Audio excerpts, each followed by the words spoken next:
ಎಲ್ಲರಿಗೂ ಕೂಡ ನಮಸ್ಕಾರಗಳು. ವಿಶ್ವಸಂಸ್ಥೆಯ ಅಂಗಸಂಸ್ಥೆಯಾಗಿರುವ ಯುನೆಸ್ಕೋದ 1999 ನವೆಂಬರ್ 17 ನಿರ್ಣಯದಂತೆ ಪ್ರತಿ ವರ್ಷ ಫೆಬ್ರವರಿ 21 ಅಂತಾರಾಷ್ಟ್ರೀಯ ಮಾತೃಭಾಷಾ ದಿನವನ್ನಾಗಿ ಆಚರಿಸುತ್ತಿರುವುದರಿಂದ ಸುಧಾನ ಕಿಟ್ಟೆಲ್ ಸಂಶೋಧನಾ ಕೇಂದ್ರದ ಆಶ್ರಯದಲ್ಲಿ 2021 ಮಾತುಕತೆ ಸರಣಿ ಕಾರ್ಯಕ್ರಮದ 2ನೇ ಕಂತಿನಲ್ಲಿ ತಾಯ್ನುಡಿ ಅಥವಾ ಮಾತೃಭಾಷೆ ಎಂಬ ವಿಚಾರದ ಮೇಲೆ ಕೆಲವೊಂದು ವಿಚಾರಗಳನ್ನು ತಮ್ಮೊಂದಿಗೆ ಹಂಚಿಕೊಳ್ಳುತ್ತಿದ್ದೇನೆ. ಸಾಮಾನ್ಯವಾಗಿ ಒಬ್ಬ ವ್ಯಕ್ತಿ ಮಗುವಾಗಿದ್ದಾಗ ತನ್ನ ಹೆತ್ತವರಿಂದ ಕಲಿತುಕೊಳ್ಳುವ ಭಾಷೆಯನ್ನು ತಾಯ್ನುಡಿ ಅಥವಾ ಮಾತೃಭಾಷೆ ಎಂದು ಕರೆಯಲಾಗುತ್ತದೆ. ಇದು ಶಾಲೆಯಲ್ಲಿ ಮಗು ಕಲಿಯುವ ಮೊದಲ ಭಾಷೆ ಅಲ್ಲ. ಇದನ್ನು ಪ್ರಥಮ ಭಾಷೆ ಎಂದು ಕೂಡ ಕರೆಯಲಾಗುತ್ತದೆ. ಅಂದರೆ ಒಬ್ಬ ವ್ಯಕ್ತಿ ತನ್ನ ಹುಟ್ಟಿನ ಸಮಯದಲ್ಲಿ ಯಾವ ಭಾಷೆಗೆ ತೆರೆದುಕೊಳ್ಳುವನೋ ಆ ಭಾಷೆಯನ್ನು ಮಾತೃಭಾಷೆ ಎಂದು ಕರೆಯಲಾಗುತ್ತದೆ. ಇದರನ್ವಯ ಒಂದು ಮಗು ತನ್ನ ಮನೆಯಲ್ಲಿ 2 ಭಾಷೆಗಳೊಂದಿಗೆ ಬೆಳೆದು ಬಂದರೆ ಆ 2 ಭಾಷೆಗಳು ಅದರ ಮಾತೃಭಾಷೆಗಳಾಗುತ್ತವೆ. ಕೆಲವೊಂದು ರಾಷ್ಟ್ರಗಳಲ್ಲಿ ಒಬ್ಬ ವ್ಯಕ್ತಿಯ ಮೊದಲ ಭಾಷೆಗಿಂತ ಅವನ ಜನಾಂಗದ ಭಾಷೆಯೇ ಮಾತೃಭಾಷೆಯಾಗಿರುತ್ತದೆ. ಮಾತೃಭಾಷೆ ಎಂಬುದು ಒಬ್ಬನ ಪ್ರಥಮ ಭಾಷೆ ಮಾತ್ರ ಅಲ್ಲ. ಒಂದು ಭಾಷೆಯಿಂದ ಇನ್ನೊಂದು ಭಾಷೆ ಹುಟ್ಟು ಪಡೆದರೆ ಆ ಭಾಷೆಯನ್ನು ಮಾತೃಭಾಷೆ ಎಂದು ಕರೆಯಲಾಗುತ್ತದೆ.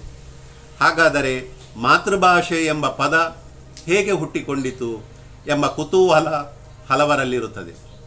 ಐವನ್ ಲೀಚ್ ಪ್ರಕಾರ ಕೆಥೋಲಿಕ್ ಯತಿಗಳು ಮಾತೃಭಾಷೆ ಎಂಬ ಪದವನ್ನು ಮೊದಲ ಬಾರಿಗೆ ಬಳಕೆ ಮಾಡಿದ್ದಾರೆ.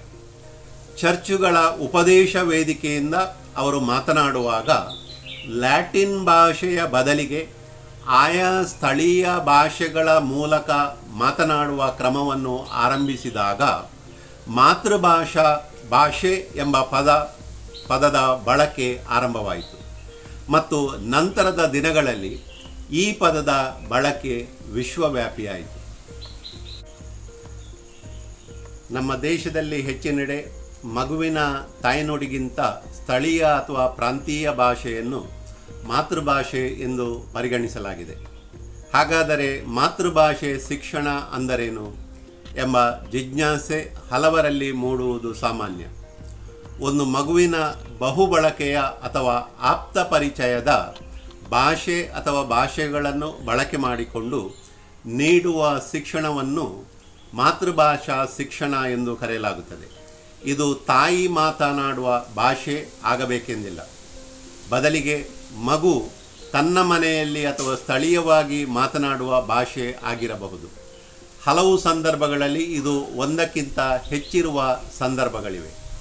ಆದರೆ ಇಂದು ವ್ಯಕ್ತಿಗೆ ಅವಕಾಶಗಳು ಅಂತಾರಾಷ್ಟ್ರೀಯವಾಗಿ ತೆರೆಯಲ್ಪಟ್ಟಿರುವುದರಿಂದ ಮಾತೃಭಾಷೆಯ ಶಿಕ್ಷಣದೊಂದಿಗೆ ಬಹುಭಾಷೀಯ ಶಿಕ್ಷಣಕ್ಕೂ ಹೆಚ್ಚಿನ ಒತ್ತು ನೀಡಲಾಗಿದೆ. ಈ ಸಂದರ್ಭದಲ್ಲಿ ನಾವು ತಿಳುಕೊಳ್ಳಬೇಕಾಗಿರುವಂಥ ಮುಖ್ಯ ವಿಚಾರ, ಮಾತೃಭಾಷೆಯಲ್ಲಿ ಶಿಕ್ಷಣ ನೀಡಿದರೆ ಮಗುವಿಗೆ ಸಿಗುವ ಲಾಭವೇನು, ಮಗುವಿನ ಸಮಗ್ರ ಬೆಳವಣಿಗೆಗೆ, ಜ್ಞಾನದ ವೃದ್ಧಿಗೆ, ಇತರ ಭಾಷೆಗಳ ಕಲಿಕೆಯ ವೇಗವನ್ನು ಹೆಚ್ಚಿಸಲು, ಸ್ವಗೌರವ ಭಾವನೆಯನ್ನು ವೃದ್ಧಿಸಲು, ಮಗುವಿನ ಕಲಿಕೆಯಲ್ಲಿ ಹೆತ್ತವರ ಪಾಲ್ಗೊಳ್ಳುವಿಕೆಯ ಹೆಚ್ಚಳ ಮತ್ತು ಮಗು ಶಾಲೆಯಲ್ಲಿನ ತನ್ನ ಕಲಿಕೆಯನ್ನು ಹೆಚ್ಚಾಗಿ ಆನಂದಿಸುತ್ತದೆ ಎಂದು ಮಾತೃಭಾಷಾ ಶಿಕ್ಷಣದ ಪ್ರಾಮುಖ್ಯತೆ ಬಗ್ಗೆ ಅಧ್ಯಯನಗಳು ತಿಳಿಸುತ್ತವೆ. ಅಲ್ಲದೆ ಮಾತೃಭಾಷಾ ಶಿಕ್ಷಣ ವ್ಯವಸ್ಥೆಯಲ್ಲಿ ಬಹುಭಾಷಾ ಕಲಿಕೆಗೆ ಅವಕಾಶವಿರುವುದರಿಂದ ಇಂದು ಮಾತೃಭಾಷೆ ಆಧಾರಿತ ಬಹುಭಾಷಾ ಶಿಕ್ಷಣ ವ್ಯವಸ್ಥೆ ವಿಶ್ವದ ಹಲವೆಡೆ ಬಳಕೆಯಲ್ಲಿದೆ.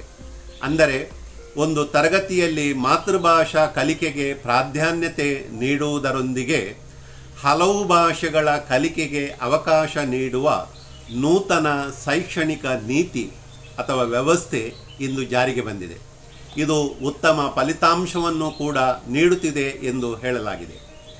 ಇಂದು ವಿಶ್ವದ ಎಲ್ಲೆಡೆ ಬಹುಭಾಷೀಯ ವಿದ್ಯಾರ್ಥಿಗಳು ಒಂದೆಡೆ ಕಲಿಯುವಾಗ ಯಾವ ನಿರ್ದಿಷ್ಟ ಮಾದರಿಯ ಶಿಕ್ಷಣ ವ್ಯವಸ್ಥೆಯು ಎಲ್ಲ ಸಂದರ್ಭದಲ್ಲಿ ಹೊಂದಿಕೆಯಾಗುವುದಿಲ್ಲ. ಆದರೆ ಮಾತೃಭಾಷಾ ಪ್ರಧಾನ ಬಹುಭಾಷೀಯ ಶಿಕ್ಷಣ ವ್ಯವಸ್ಥೆ ಇಂದಿನ ಶೈಕ್ಷಣಿಕ ವ್ಯವಸ್ಥೆಯಲ್ಲಿನ ಭಾಷಾ ಮಾಧ್ಯಮ ಸಮಸ್ಯೆಯ ಪರಿಹಾರಕ್ಕೆ ಒಂದೆಳೆಯನ್ನು ತೆರೆದಿಡಬಹುದು ಎಂಬುದು ನನ್ನ ಅನಿಸಿಕೆ.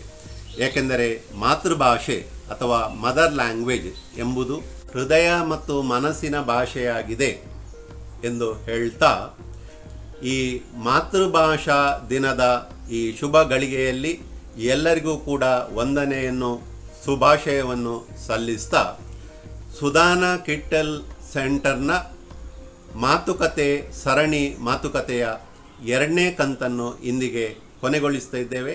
ಎಲ್ಲರೂ ಕೂಡ ಇದನ್ನು ಶೇರ್ ಮಾಡಿ, ಸಬ್ಸ್ಕ್ರೈಬ್ ಮಾಡಿ ಹಾಗೂ ಲೈಕ್ ಮಾಡಿ ಎಂಬ ವಿನಂತಿಯನ್ನು ತಮ್ಮೊಂದಿಗೆ ಮಾಡ್ತಾ ಇದ್ದೇನೆ. ವಂದನೆಗಳು.